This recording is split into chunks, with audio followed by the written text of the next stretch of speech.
감독의 폭행을 참다 못한 누군가의 제보로 경찰이 수사에 착수했는데 어찌 된 게 무혐의로 끝났습니다. 맞은 학생들이 경찰에 나가서 팀을 위해서 나를 때려달라고 감독한테 먼저 요청했다. 한마디로 연출이었다고 진술을 한 건데 경찰이 이 황당한 진술을 믿은 겁니다. 학생들이 왜 이렇게 말해야 했는지는 따져보질 않은 겁니다. 이어서 신수아 기자가 보도합니다. 감독의 학생 폭행은 영상에 담긴 것들만이 아니었다는 증언들이 다수 나왔습니다. 애들 팬츠 벗기고 스틱으로 엉덩이 빠다 때리고요. 싸대기 맞는 것도 앞에서 본 적 있고. 결국 작년 초 익명의 제보자가 감독의 폭행을 막아달라며 영상 등 자료를 학교와 교육청에 제출했고 경찰도 수사에 착수했습니다. 그런데 피해 학생들은 경찰 조사에서 자신들이 때려달라고 요청한 것이란 의외의 주장을 폈습니다.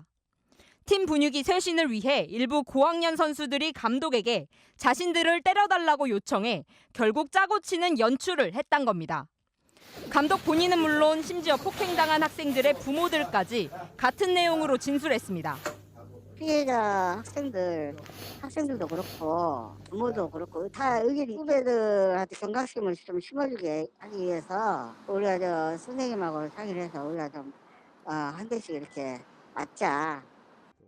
해당 감독은 MBC와의 전화통화에서도 탈의실 폭행은 일부 학생들과의 쇼였다고 주장했습니다. 밑에 애들이 너무 말도 안 듣고 하니까 선생님 저희를 혼내는 척 한번 연출 한번 하자고. 그러면서 일체의 폭행 의혹을 부인했습니다. 저는 한 적도 없고요. 저는 애들 때린 적도 없어요. 그 폭행 했다면 요즘 애들이 가만히 있겠어요. 하지만 취재팀은 당시 사건이 분명한 실제 상황이었다는 목격자 증언을 추가로 확보했습니다. 해피엔딩으로 끝난 거고 이제 장난이었다. 그렇게 얘기를 하라 그래서 해피엔딩 상황은 아니었고 진짜 많은 장난이었는데. 경찰의 결론과 완전히 다른 학생들 부모의 고백도 나왔습니다.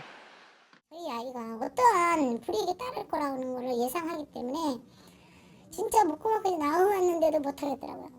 저희 아이는 오죽하면 진짜 그때 얘기를 하겠다고 그랬었어요. 근데 제가 진짜 극구 반대하고. 경기 출전과 주니어 국가대표팀 선발, 대학 입시까지 절대적 영향력을 갖고 있는 감독에게 불리한 이야기를 할 수 없었다는 겁니다. 실제로 경찰의 진술서 작성 작업엔 평소 감독으로부터 폭행 피해를 호소하던 학생도 참여했던 것으로 확인됐습니다. 심지어 MBC가 입수한 학부모들의 SNS 대화를 보면 탄원서 작성에 요령까지 제시돼 있습니다. 감독님이 평상시 아이들의 자라고 경기력 향상 및 경각심 부각을 위해 3학년들의 동의하에 보여주기식으로 한 것으로 인지하고 있다.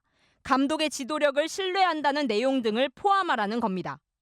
그런데도 진실을 엄정히 가려야 할 경찰은 학부모와 학생들이 낸 진술서만 확인하고 무혐의 처분을 내렸습니다.